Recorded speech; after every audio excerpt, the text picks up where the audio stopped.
একটা খারাপ যেতে না যেতেই আরও একটা খারাপ চলে আসলো। তোমরা তো জানোই অনেকেই যে আমার শরীরটা ভীষণ খারাপ ছিল, পেটে ইনফেকশন হয়েছিল।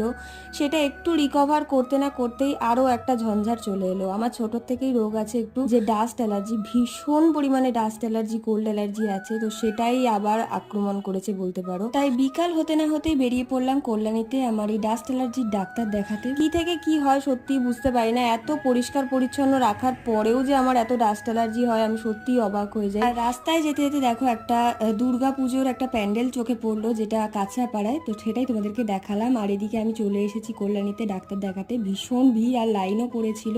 সত্যি বলতে এই কোল্ড অ্যালার্জি বা এই ডাস্ট অ্যালার্জি হলে আমার শ্বাসকষ্ট থেকে শুরু করে মুখ হা করতে পারি না, মুখ বন্ধ হয়ে যায়, মানে প্রচন্ড পরিমাণে খারাপ অবস্থা হয়। আর এটা জানো তো আমার একদম ছোটোর থেকেই ভীষণ পরিমাণে বাড়াবাড়ি হয়, বিশেষ করে শীতকালে। যাই হোক, আজকে ছিল কৌশিকী অমাবস্যা। রাস্তায় অনেক মাকে আজকে দেখতে দেখতে বাড়ি চলে এলাম। টাটা।